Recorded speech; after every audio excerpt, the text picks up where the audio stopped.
Hello students, very good morning. In our last lecture, we have started the topic of manure and we have already discussed about green manure. Today we will complete this topic and we will discuss farmyard manure, compost and vermicompost. तो first start with the farmyard manure.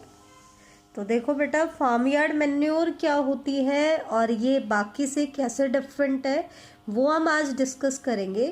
तो farmyard manure is a simpler form of compost.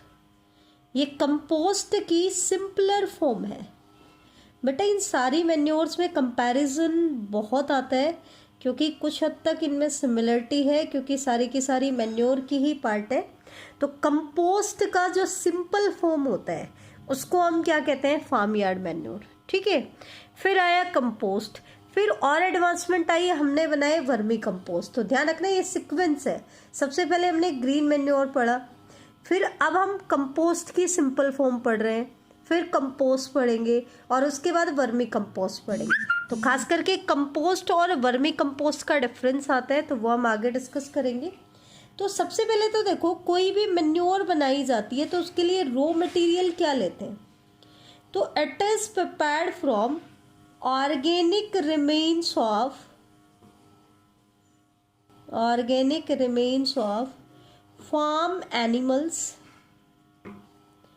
Farm animals, crop residues and farm litre.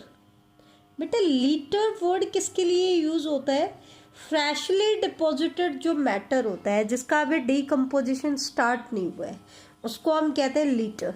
ठीक है, partially digest हो जाता है तब हम बोलते हैं डफ, और जब डीकम्पोज हो जाता है तो हम बोलते हैं, ठीक है, ह्यूमस बोलते हैं। क्या बोलते हैं, ह्यूमस। तो जो फ्रेशली डिपॉजिटेड मैटर है, जैसे पेड़ से पत्ते गिर गए तो अभी अभी वो पेड़ से गिरे हैं, दैट मीन सोइल के ऊपर आए तो वो कहलाता है लीटर। और जब उसका डीकम्पोजिशन स्टार्ट हो जाता है तो फिर पहले स्टेज आती है डफ, और जब वो कंप्लीटली डीकम्पोज हो जाता है तब हम कहते हैं ह्यूमस। ठीक है, तो देखो यहाँ पर जो रॉ मटेरियल है वो सारा का सारा फार्म लैंड से रिलेटेड है। जैसे कि फार्म एनिमल्स, वहाँ पे आपको क्या मिलेगा, क्रॉप भी मिलेंगी, तो क्रॉप के रेजिड्यू, या फार्म से कोई भी लिटर आपको मिल रहा है, फ्रेशली डिपॉजिटेड मैटर, कोई भी ऑर्गेनिक मैटर आपको मिल रहा है, तो उससे हम क्या बनाएंगे, मैन्योर बनाएंगे।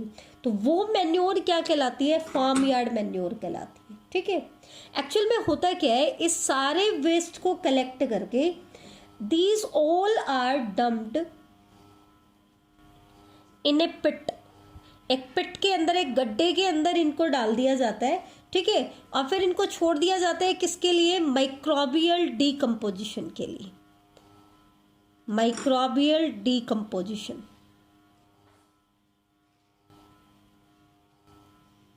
ठीक है, और इसको कब तक ऐसे ही छोड़ा जाता है, जब तक कि आपका organic matter dark amorphous substance में कन्वर्ट ना हो जाए। जब तक आपका ऑर्गेनिक मैटर किस में कन्वर्ट ना हो जाए, डार्क अमोर्फस सब्सटेंस। जिसको हम बोलेंगे फार्म यार्ड मैन्योर। ठीक है, फार्म यार्ड मैन्योर को तैयार होने में बेटा लगभग टाइम लग जाता है, 1 से 3 मंथ का टाइम लग जाता है। कितना टाइम लग जाता है, 1 से 3 मंथ। ध्यान रखना इसको फार्म यार्ड मैन्योर क्यों कहा गया है, क्योंकि यहाँ पर जो वेस्ट मैटर हम यूज़ करते हैं मैन्योर को बनाने के लिए वो फार्म फील्ड से रिलेटेड है। फार्म एनिमल्स का जो ऑर्गेनिक रिमेन्स होता है, उनका जो एक्सक्रीटा होता है, ठीक है, क्रॉप रेजिड्यूज होते हैं, या फार्म लीटर जो भी फ्रेशली डिपॉजिटेड मैटर होता है, उन सबको एक पिट के अंदर डाला जाता है और माइक्रोबियल डीकम्पोजिशन कराया जाता है। कब तक उनको ऐसे ही छोड़ा जाता है, जब तक कि ये organic matter dark amorphous substance में कन्वर्ट नहीं हो जाता है। और ये लगभग कितना टाइम लेता है, 1 to 3 मंथ्स का टाइम लेता है। ठीक है, तो ये चीज़ ध्यान रखना, ड्यूरेशन आपको याद रखना है, ऑर्गेनिक मैटर क्या यूज़ किया है वो आपको याद रखना है। एक चीज़ ये याद रखनी है कि इसके फॉर्मेशन कौन करा रहा है, माइक्रोब्स करा रहे हैं। ठीक है, अब हम आते हैं इसी की complex form, that is compost. यहाँ पर हमने बोला था कंपोस्ट की सिंपलर फॉर्म क्या है, फार्म यार्ड मैन्योर। अब इसमें और इसमें क्या डिफरेंस है वो ध्यान से देखो। कंपोस्ट एक्चुअल में क्या है, क्या, it is a mixture of decomposed organic matter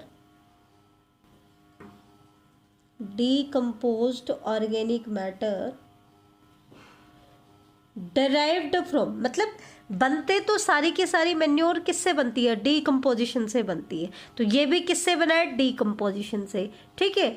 और डीकम्पोजिशन के बाद ये एक ऑर्गेनिक मैटर में कंपोज हो जाता है और डीकम्पोज ऑर्गेनिक मैटर उसको हम बोलते हैं, ठीक है। लेकिन ये किसके डीकम्पोजिशन से बनाया जाता है वो चीज़ मैटर करती है। तो किसके, इसमें कई सारे टाइप के हम वेस्ट लेते हैं, जैसे वेजिटेबल वेस्ट भी ले लिया, गार्बेज भी हमने ले लिया, इवन स्लज सीवेज भी हम ले लेते हैं, स्लज सीवेज। जैसे हमारे घरों से, सबके घरों से जो वेस्ट होता है वो मोस्टली सीवरेज में चला जाता है, तो स्लज जो होता है उसको भी हम यूज़ कर लेते हैं। एनिमल रिफ्यूज जो होते हैं उनको भी यूज़ कर लेते हैं। इवन डोमेस्टिक वेस्ट, स्ट्रो और वीड्स को भी हम यूज़ कर लेते हैं। कहने का मतलब क्या है कि कंपोस्ट बनाने के लिए हम सभी टाइप के ऑर्गेनिक वेस्ट को यूज़ कर लेते हैं। That means we can use all type of organic waste, सभी टाइप के ऑर्गेनिक वेस्ट को हम यूज़ कर लेते हैं, ठीक है। इसमें होता क्या है, प्रोसीजर क्या है, वैसा ही मिलता जुलता प्रोसीजर है, बस सिर्फ फ़र्क क्या है कि वेस्ट हम सभी टाइप के ले लेते हैं। कैसे भी टाइप का आपको ऑर्गेनिक वेस्ट मिल जाए, हर टाइप के वेस्ट को हम इसमें इंक्लूड कर लेते हैं। जबकि फार्म यार्ड मैन्योर में हमने सिर्फ फार्म लैंड से रिलेटेड जो वेस्ट था उसको रखा था। इसके बाद हम क्या करते हैं, एक बड़ा सारा पिट बनाते हैं, लार्ज पिट बनाते हैं, और इस लार्ज पिट के अंदर बड़ा सारा गड्ढा हमने बनाया। इस गड्ढे के अंदर हमने इस मिक्सचर को डाल दिया, जो भी हमारा मिक्सचर था, ठीक है। उसके बाद हम क्या करते हैं, थिन लेयर ऑफ अर्थ, यहाँ पे थोड़ी सी मिट्टी डालते हैं इसको कवर करने के लिए, और साथ में इसको मॉइस्चर्ड भी करते हैं। हल्का सा पानी भी हम डालते हैं ताकि डीकम्पोजिशन फास्ट हो जाए, ठीक है। और उसके बाद ऊपर से हम क्या करते हैं, एक सॉइल की एक पतली सी लेयर लगा देते हैं, ठीक है, ताकि डीकम्पोजिशन के लिए परफेक्ट कंडीशंस क्रिएट हो जाए। ध्यान रखना, यहाँ पर हमने सिंपली क्या किया था, उसको पिट में डाल दिया था और माइक्रोबियल डीकम्पोजिशन करा दिया था। यहाँ हम क्या कह रहे हैं, उसके कंपैरिजन में यहाँ पर जो पिट हमने बनाया है, गड्ढा जो हमने बनाया है, वो कंपैरेटिवली लार्ज है। दूसरा, हमने वेस्ट डालने के बाद उसके ऊपर मॉइस्चर भी हमने डाला है, मॉइस्चर भी उसको किया है, साथ में उसके सरफेस के ऊपर हमने सोइल की एक थिन लेयर बनाई है। क्या बनाई है, थिन लेयर। हालांकि यहाँ पर भी जो हम डीकम्पोजिशन कराते हैं वो माइक्रोबियल डीकम्पोजिशन होता है, जैसा कि हमने फार्म यार्ड मैन्योर के केस में भी कराया था, तो माइक्रोबियल डीकम्पोजिशन होता है, ठीक है। लेकिन यहाँ पर जो माइक्रोब्स होते हैं दे आर नेचुरल माइक्रोब्स, वहाँ पे भी नेचुरली थे, यहाँ पे भी आपके नेचुरल माइक्रोब्स हैं, ठीक है। तो माइक्रोब्स इसको नेचुरली डीकम्पोज कर देते हैं, लेकिन ये एक स्लो मेथड होता है। इसको होने में टाइम क्या लगता है, ज़्यादा लगता है, ठीक है। कितना टाइम लगता है, लगभग 3 से 6 मंथ का टाइम लग जाता है। कितने मंथ का टाइम लग जाता है, 3 to 6 मंथ का। जबकि फार्म यार्ड मैन्योर को तैयार होने में कितना टाइम लगता है, 1 to 3 मंथ। डिफरेंस किस चीज़ में है बेटा, यहाँ पर मेन डिफरेंस है ऑर्गेनिक वेस्ट में। यहाँ पर हम सिर्फ फार्मलैंड वेस्ट ले रहे हैं, यहाँ पर हम सभी टाइप के ऑर्गेनिक वेस्ट को यूज़ कर सकते हैं, ठीक है। कंपोस्ट जो होता है एक्चुअल में ये एक एरोबिक प्रोसेस होता है विद हाई टेम्परेचर। यहाँ पे टेम्परेचर क्या होता है, हाई होता है। ये चीज़ आप ध्यान रखना, हाई टेम्परेचर में हम डीकम्पोजिशन कराते हैं, एरोबिक प्रोसेस होता है। अब हम आते हैं वर्मी कंपोस्टिंग, जो कि इम्पॉर्टेंट है, इनका कंपैरिजन काफ़ी इम्पॉर्टेंट है। तो वर्मी कंपोस्टिंग में आप ध्यान देना, जैसे कंपोस्ट हमारा हाई टेम्परेचर वाला ट्रीटमेंट था, उसके अपोजिट जो वर्मी कंपोस्टिंग होती है वो लो टेम्परेचर प्रोसेस होता है। जबकि वो कैसे था, कंपोस्ट कैसा था, हाई टेम्परेचर प्रोसेस था। ठीक है। दूसरी चीज़ क्या है, वहाँ पर कंपोस्ट में तो हम डीकम्पोजिशन के लिए माइक्रोब्स को यूज़ कर रहे थे, यहाँ पर हम डीकम्पोजिशन को बढ़ाने के लिए हम अर्थवॉर्म को यूज़ करते हैं। किसको यूज़ करते हैं, अर्थवॉर्म को यूज़ करते हैं। ठीक है। अर्थवॉर्म से जो डीकम्पोजिशन होता है, जो कंपोस्टिंग होती है, उसी को हम कहते हैं वर्मी कंपोस्टिंग। क्या कहते हैं, वर्मी कंपोस्टिंग। और ये बेटा इसकी वजह से ये एक क्विक मेथड ऑफ डीकम्पोजिशन हो जाता है, जबकि कंपोस्ट जो था वो एक स्लो मेथड था, जो कि नेचुरली हो रहा था माइक्रोब की हेल्प से, तो वो बहुत ज़्यादा टाइम ले रहा था मैन्योर को तैयार करने में। लेकिन क्योंकि हमने यहाँ पर साथ में क्या यूज़ कर लिया है, अर्थवॉर्म को यूज़ कर लिया है, तो इसने एक क्विक मेथड के रूप में ये उभर के आया। क्योंकि यहाँ पर जो मैन्योर तैयार हो जाती है वो 1 to 2 मंथ में ही तैयार हो जाती है। कितने मंथ में तैयार हो जाती है, 1 to 2 मंथ में ही तैयार हो जाती है। ठीक है। यहाँ पर जो वेस्ट मैटर यूज करते हैं वो मेनली कौन सा होता है, प्लांट्स वेस्ट या फिर एनिमल रिफ्यूज। प्लांट वेस्ट या एनिमल रिफ्यूज होता है, जबकि कंपोस्ट तैयार करने के लिए हम old type of organic waste ले लेते हैं। यहाँ पे हम ऐसा नहीं करते हैं। हमारा जो किचन वेस्ट होता है, ठीक है, प्लांट वेस्ट होता है या एनिमल रिफ्यूज होते हैं, हम सिर्फ उन्हीं को यूज करते हैं। साथ में बेटा जो अर्थवॉर्म होता है वो क्या करता है, और भी एडिशनल एडवांटेज देता है। कैसे कि ये सोइल को पोरस भी बना देता है। कैसा बना देता है, पोरस बना देता है। ठीक है। और worm castings are rich in nutrients. Worm castings are rich in nutrients. बेटा मैं आपको बता देती हूँ, मैंने देखा हुआ है वर्मी कंपोस्टिंग करते हुए। तो कैसे करते हैं, एक पतली सी पॉली बैग जो होता है उसको नीचे लगाते हैं सबसे पहले। क्यों पॉली बैग क्यों लगाते हैं, कि पॉली बैग इसलिए लगाया जाता है क्योंकि अर्थवॉर्म की टेंडेंसी होती है कि वो अर्थ की तरफ ऐसे नीचे की तरफ पेनिट्रेट करता है। तो क्योंकि अर्थवॉर्म यहाँ पर जो यूज़ करते हैं काफ़ी कॉस्टली होते हैं। ठीक है। तो वो अगर सोइल के अंदर चले गए तो कभी भी हमें वापस नहीं मिल पाएंगे। तो इसलिए क्या किया जाता है, सबसे नीचे एक पॉलीथीन की कवरिंग लगाई जाती है। ठीक है। पॉलीथीन कवर लगा लिया, उसके ऊपर फिर हम ऑर्गेनिक वेस्ट के हीप बना देते हैं। ठीक है। और उस ऑर्गेनिक वेस्ट को फिर मॉइस्चर कर देते हैं और फिर उसके ऊपर टॉप पे हम अर्थवॉर्म्स को डाल देते हैं। अब अर्थवॉर्म क्या करते हैं, ऑर्गेनिक मैटर को फीड करते हैं और फिर जो इनकी वॉर्म की जो कास्टिंग होती है, इनका जो फीकल मैटर होता है वो किस में रिच होता है, न्यूट्रिएंट्स में। और उसी को हम क्या कहते हैं, वर्मी कंपोस्ट कहते हैं।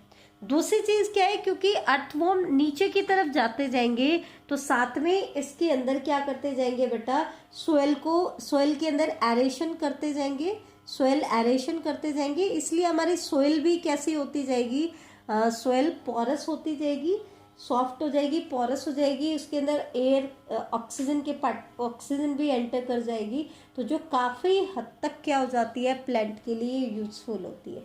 तो इसका डबल बेनिफिट हो जाता है। एक तो ये न्यूट्रिएंट्स, क्योंकि मैन्योर बना रही है तो जो कि न्यूट्रिएंट्स में रिच है, साथ में सोइल में एरेशन करा रही है तो उसको पोरस बना देती है। क्या बना देती है, पोरस बना देती है। ठीक है। और वॉर्म कास्टिंग किस में रिच है, न्यूट्रिएंट्स में भी रिच है। मेनली जो क्वेश्चन सबसे इम्पोर्टेंट है जो पूछा जाता है वो क्या है, कि हम कौन से अर्थवॉर्म यूज़ करते हैं वर्मी कंपोस्टिंग बनाने के लिए। ठीक है। तो यहाँ पर मैं साइंटिफिक नेम बता रही हूँ आपको, डाइकोगास्टर बोलेनाई। एक तो ये अर्थवॉर्म की स्पीसीज है जो हम यूज़ करते हैं। दूसरा ड्रेविडा विल्सी। ये दो अर्थवॉर्म की वैरायटी ऐसी हैं जिनको हम यूज करते हैं कमर्शियली वर्मी कंपोस्ट बनाने के लिए। ठीक है। तो ये तो था हमारी 3 टाइप की जो हमने मैन्योर्स पढ़ी। फार्म यार्ड मैन्योर में तो हम क्या करते हैं, छोटी छोटी प्लांटलेट को ग्रो कराते हैं और जब वो 6 to 8 वीक्स की हो जाती है तो उनको प्लॉ कर देते हैं, उनकी मल्चिंग कर देते हैं सोइल में, फिर सोइल को छोड़ देते हैं कुछ टाइम के लिए जब तक कि वो मैटर डिकम्पोज नहीं हो जाता। इसके अलावा farm yard manure simple form है कंपोस्ट की, फिर हमने कंपोस्ट पढ़ा, फिर वर्मी कंपोस्ट पढ़ा। फार्म यार्ड मेन्योर और कंपोस्ट को माइक्रोब्स की हेल्प से बनाया जाता है, जबकि वर्मी कंपोस्ट को बनाने के लिए हम अर्थवॉर्म को यूज़ करते हैं। अब सबसे इम्पोर्टेंट क्वेश्चन आता है कंपोस्ट और वर्मी कंपोस्ट के बीच का डिफरेंस। जो हमने अभी डिस्कस किया है उसी को हम कंपेयर करके स्टडी करेंगे, तो ध्यान से देखना। कंपोस्ट और वर्मी कंपोस्ट में क्या डिफरेंस होता है? कंपोस्ट जो होती हैं इसके अंदर जो हम ऑर्गेनिक वेस्ट यूज़ करते हैं, it is all type of waste, हर तरह का, एनिमल वेस्ट हो, स्लज हो, कुछ भी हो, प्लांट वेस्ट हो, एक्सक्रीटा हो, सब कुछ यूज़ करते हैं। लेकिन वर्मी कंपोस्टिंग में मेनली हम डोमेस्टिक वेस्ट और वेजिटेबल वेस्ट यूज़ करते हैं, ठीक है। कंपोस्ट में जो कंपोस्टिंग के लिए, डीकम्पोजिशन के लिए हम माइक्रोब्स को यूज़ करते हैं, वो नेचुरली इसको डीकम्पोज करते हैं, जबकि वर्मी कंपोस्टिंग में हमें अर्थवॉर्म लाने पड़ते हैं। मेनली हम रेड अर्थवॉर्म यूज़ करते हैं बेटा, ठीक है। आप किसी भी वर्मी कंपोस्टिंग वाली जगह पे जाओगे तो वो आपको निकाल के दिखाते हैं वेस्ट में से, रेड कलर के अर्थवॉर्म होते हैं। स्पेसिस मैंने आपको बता दिया है, तो वो आपको याद करनी है। कंपोस्ट बनाने का जो मेथड है वो एक स्लो मेथड है, जबकि इसके कंपैरिजन में वर्मी कंपोस्ट बहुत कम टाइम में बन के तैयार हो जाता है, क्योंकि वर्मी कंपोस्टिंग एक फास्ट मेथड है। जहाँ कंपोस्ट को तैयार होने में 3 to 6 मंथ का टाइम लगता है, वहीं पे वर्मी कंपोस्ट हमारी 1 से 2 मंथ में बन करके तैयार हो जाती है। एक चीज और ध्यान रखना, कंपोस्ट जो बनती है वो हाई टेम्परेचर पे बनती है, जबकि vermi compost low temperature process होता है। वर्मी कंपोस्टिंग क्या होता है? लो टेम्परेचर प्रोसेस होता है, जबकि कंपोस्टिंग जो है वो हाई टेम्परेचर प्रोसेस होता है, और ये एरोबिक प्रोसेस होता है। कैसा प्रोसेस होता है? एरोबिक होता है, ठीक है। तो ये था बेटा हमारा कंपोस्ट और वर्मी कंपोस्ट के बीच में डिफरेंस। तो ये मैन्योर हमारा कंप्लीट हो जाता है, और नेक्स्ट लेक्चर में हम स्टडी करेंगे फर्टिलाइजर्स के बारे में। बेटा ध्यान रखना, इस चैप्टर का सबसे इम्पोर्टेंट पार्ट आता है मैन्योर, फर्टिलाइजर और क्रॉप इम्प्रूवमेंट के मेथड, ठीक है। ये 3 चीज़ें इस चैप्टर में सबसे ज़्यादा इम्पॉर्टेंट है, जिसपे आपको सबसे ज़्यादा फोकस करना है। मैन्योर पे, फर्टिलाइजर पे और क्रॉप इम्प्रूवमेंट के मेथड जो हमने पढ़ चुके हैं कि हाइब्रिडाइजेशन होता है, सिलेक्शन होता है, जेनेटिक इंजीनियरिंग होता है, म्यूटेशन ब्रीडिंग होता है, तो वो सारी चीज़ें हमें डिस्कस करनी है, ठीक है बेटा। Thank you.